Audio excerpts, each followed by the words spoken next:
தாய் தமிழ் உறவுகளுக்கு வணக்கம். ஓட்டு பிச்சை எடுக்கிறார் சீமான். சொல்றது யாருன்னா அண்ணாமலை.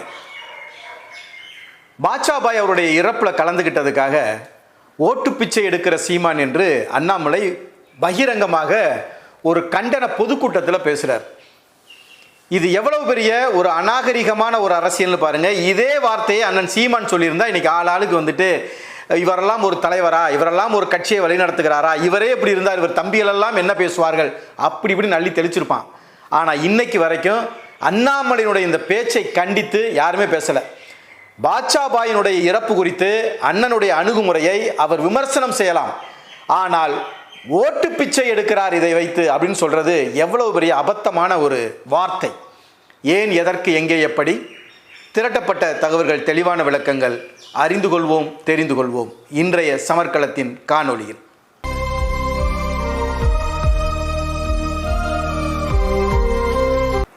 அல்லுமா இயக்கத்தினுடைய தலைவராக 1998ஆம் ஆண்டு கோவை குண்டுவெடிப்பினுடைய A1 குற்றவாளியாக கிட்டத்தட்ட ஒரு 25 ஆண்டுகளுக்கு மேலாக சிறையில் இருந்த பாஷா அவர்கள் கடந்த சில மாதங்களுக்கு முன்பாக இடைக்கால ஜாமீன்ல வெளியே வந்திருந்தாங்க. வெளியே வந்த நிலையில் அவர் இறந்துட்டார்.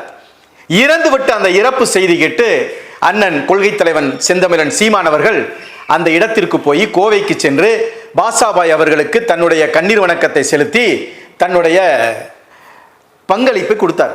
அவங்களுடைய குடும்பத்திற்கு, அவரோடு நெருங்கி இருக்கிற நண்பர்களுக்கு, அவர் சார்ந்த சமூகத்திற்கு ஒரு இரங்கலை பகிரும் வகையிலே அவர் சென்று அதை செஞ்சுட்டு வந்தார்.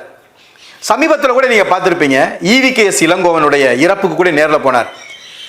அப்பெல்லாம் கூட அண்ணாமலை போன்றவர்கள்லாம் ஒன்றும் பேசல. ஆனால் சொந்த தம்பிகளே அண்ணனை வந்து வசைபாடினார்கள். ஏன் போனீங்க? ஒரு சிலர் ஏன் போனீங்க? சில பேர் ஏன் வந்து அவருக்கு ஒரு இரங்கல் கடிதம் கூட ஏன் போட்டீங்க? அது கூட நீங்க போட்டிருக்க கூடாது. ஒரு சிலர் சரி நீங்க இரங்கல் கடிதம் போட்டீங்க, அதோட நின்று இருந்திருக்கலாம், நீங்க ஏன் நேரில் போனீங்க? EVKS இளங்கோவன் வந்து பாலச்சந்திரன் இறப்பை சொல்லி மகிழ்ந்த ஒரு நபராச்சே, அப்படிலாம் இருக்கும்போது நீங்க ஏன் அங்க EVKS இளங்கோவனுடைய இறப்புக்கு போனீங்கன்னு கூட கேட்டாங்க. அப்ப ஒரு மனிதனுடைய இறப்பு, அந்த இறப்பை தாண்டி இந்த இறப்பை கொண்டாடுகிற தமிழ் சமூகம் கிடையாது. அதுவும் தமிழ் தேசியம் பேசுகிற தமிழ் பிள்ளைகளை வார்த்து வளர்த்தெடுக்கிற அண்ணன் சீமான் எல்லோருக்கும் முன்மாதிரியாக இருக்க வேண்டும் தான் EVKS இளங்கோவனுடைய இறப்புக்கும் கூட போயிருந்தார்.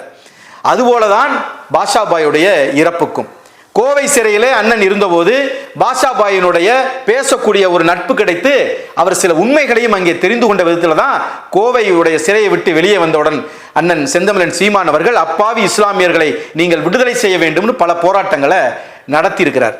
இப்ப இது குறித்து அண்ணாமலை என்ன விமர்சனம் செய்கிறார் அப்படின்னா, நீங்க பாஷாபாயை பத்தி என்ன வேணா பேசுங்க, பாஷாபாய் வந்து ஒரு A1 குற்றவாளி, அவர் இறந்தது மகிழ்ச்சின்னு கூட பேசுங்க, என்ன வேணா பேசிட்டு போங்க. ஆனால் அந்த துக்கத்தில் கலந்து கொண்ட ஒருவரை கொச்சையாக பேசுவது, அதுவும் ஓட்டு பிச்சை அப்படின்னு சொல்றது வந்து ஏற்க முடியாது.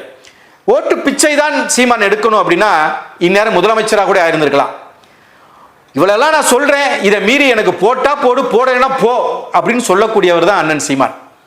சாதி பார்த்து நீ போடுற ஓட்டு எனக்கு தீட்டு அப்படின்னு ஓட்டை குறித்து சொல்றவர் தான் சீமான். இப்படி எந்த அரசியல் தலைவராவது முன் வச்சிருக்கிறாங்களா?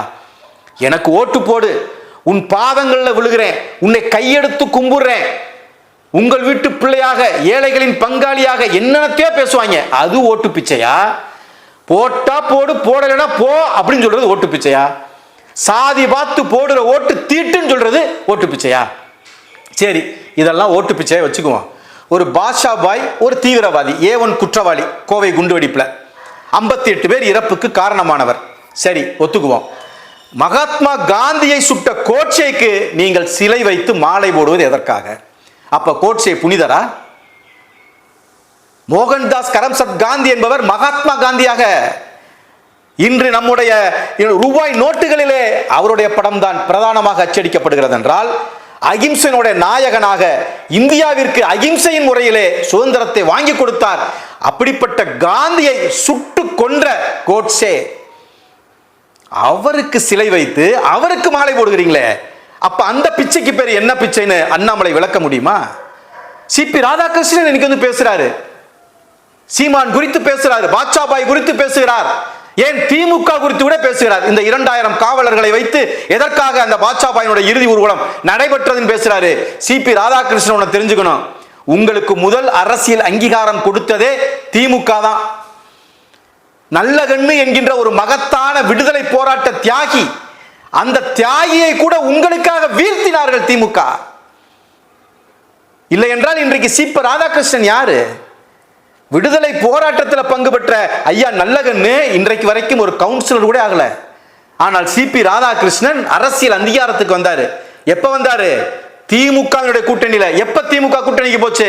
வாஜ்பாய் குறித்து right person in the wrong party, RSS Dravidar Kazhagam போல ஒரு சமூக நல இயக்கம் தானே கருணாநிதி பதிவிட்டு கூட்டணியில ஓட்டு பிச்சைக்கு போனீங்க இல்லையா? அப்ப சிபி ராதாகிருஷ்ணன் வாங்கின ஓட்டு பிச்சையா பிச்சை இல்லையா? அதை பற்றி அண்ணாமலை இது பிச்சை ஓட்டா எச்ச ஓட்டான்னு பேச முடியுமா? மணிப்பூர்ல இன்றைக்கு குக்கி இனத்தாருக்கும் 2 இனத்தாருக்குமான சண்டையை மூட்டிவிட்டு வன்முறைகளை கொண்டு வந்து பல பெண்களை கற்பழித்து கூட்டு வன்புணர்வு செய்து கொலை செய்து கொண்டிருக்கிறீங்களே அந்த மணிப்பூர்ல, அதற்கு பேர் ஓட்டு பிச்சையா ஓட்டு எச்சையா? இது எல்லாத்தையும் விட்டுருவான். குஜராத்ல ஐயா மோடி அவர்கள் முதலமைச்சராக இருந்து அமித்ஷா அவர்கள் உள்துறை அமைச்சராக குஜராத்தில் இருந்தபோது 3000 இஸ்லாமியர்கள் கொல்லப்பட்டார்களே, அது ஓட்டுக்காக எடுத்த பிச்சையா வேறு எதற்காக எடுத்த பிச்சை என்று சொல்ல முடியுமா? உடனே சொல்லுங்களே குற்றவாளி என்று நீதிமன்றம் தீர்ப்பளிக்கவில்லை. இங்கே நீதிமன்றங்கள் தீர்ப்பு தான் அளிக்குது, நீதிமன்றங்கள் நீதி அளிக்கவில்லை. ஏன்னா குஜராத் கலவரத்தில் அமித்ஷாவுக்கும் மோடிக்கும் எந்த பங்கும் இல்லை என்று சொன்ன ஆளுநராக அவர் இப்பொழுது நீதிபதியாக இருந்தவர் இன்று ஆளுநராக மாறி இருக்கிறார். ஏன்? அவர் கொடுத்த தீர்ப்பு. அமித்ஷாவுக்கும் மோடிக்கும் குஜராத் கலவரத்திலே எந்த விதமான சம்பந்தமும் இல்லை என்று ஒரு நீதிபதி கொடுத்தார் தீர்ப்பு. அவருக்கு ஆளுநர் பதவி. பில்கின்ஸ் பானுவை, கர்ப்பிணி பெண்ணை கற்பழித்து அவர் குடும்பத்தில் உள்ள அத்தனை பேரையும் கொலை செய்தார்களே, அவர்கள் விடுதலை செய்யப்பட்டார்களே, அது தீர்ப்பா நீதியா? அப்ப அவர்களை காப்பாற்றியது யாரு? அப்ப அது ஓட்டுக்காக எடுக்கப்பட்ட பிச்சையா வேற எதுவுமா? உத்தரப்பிரதேசத்தில் இன்னைக்கும் தாழ்த்தப்பட்ட ஒடுக்கப்பட்ட பிற்படுத்தப்பட்ட மக்களை வன்புணர்வு செய்து அம்மனமாக ரோட்டில் அடித்து துன்புறுத்தி கொலை செய்யறீங்களே, அது எதற்காக செய்றீங்க? இன்றைக்கு வரைக்கும் ஜெய் ஸ்ரீராம்னு சொல்றான், இஸ்லாமியர்களை அடிச்சு ஜெய் ஸ்ரீராம் சொல்றான்னு துன்புறுத்தி சொல்ல வைக்கிறீங்களே, என்றைக்காவது எந்த இஸ்லாமியனாவது எந்த இந்துவையாவது அடிச்சு அல்லாஹு அக்பர்னு சொல்றான்னு அடிச்சு எங்கேயாவது பார்த்துருக்கிறோமா? அப்ப இங்க ஓட்டுக்காக மதங்களாக மக்களை துண்டாடி ஓட்டு பிச்சை எடுப்பது யாரு? இந்த பாரதிய ஜனதா, இந்த அண்ணாமலை தானே. இன்னைக்கு 58 பேர் இறந்ததை பற்றி பேசுறீங்க, அதுல எங்களுக்கும் வருத்தம் தான். ஆனால் அதற்கு முன்னால் இஸ்லாமியர்கள் 19 பேர் கொல்லப்பட்டார்களே, இஸ்லாமிய கடைகள் முக்கியமாக சொல்ல வேண்டுமானால் சோபா டெக்ஸ்டைல்ஸ் அடித்து நொறுக்கப்பட்டு எரிக்கப்பட்டதே, அதை பற்றி எல்லாம் அண்ணாமலை பேசுவாரா? 58 பேர் இறந்ததை பேசுகிற இதே அண்ணாமலை ஈழத்தில் 1.25 லட்சத்திற்கு மேலாக இன உறவுகள் படுகொலை செய்யப்பட்டு மாண்டு போனார்களே, அவர்களை பற்றி அண்ணாமலை பேசுவார்களா?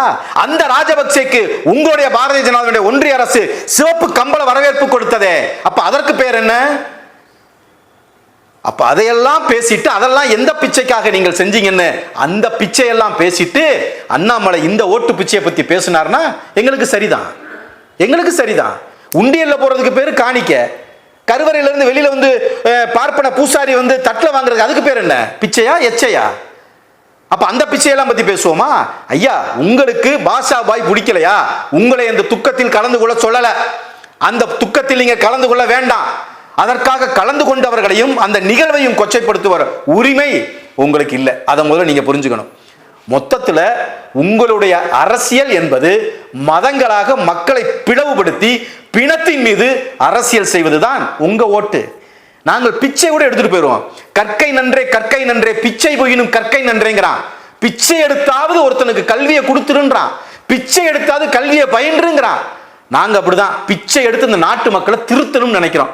இந்த அரசியல் அறிவை கொடுக்கிறதுக்கு இந்த ஓட்டு பிச்சையை கூட வாங்கி கூட பண்ணலாம் நினைக்கிறோம். ஆனால் உங்களை போல மனித குலத்திற்கே எதிரிகளாக பல பிணங்களுக்கு மேல் உட்கார்ந்து ஓட்டு கேட்கக்கூடிய, பிணங்களுக்கு முன்னால மரணத்தின் முன்னால் கொலைகளுக்கு முன்னால் நின்று ஓட்டு சேகரிக்கக்கூடிய எச்சக்கலத்தனமான பிச்சைக்காரத்தனமான ஓட்டுகளை நாங்கள் பெறவில்லை என்பதை அண்ணாமலை புரிந்து கொள்ள வேண்டும்.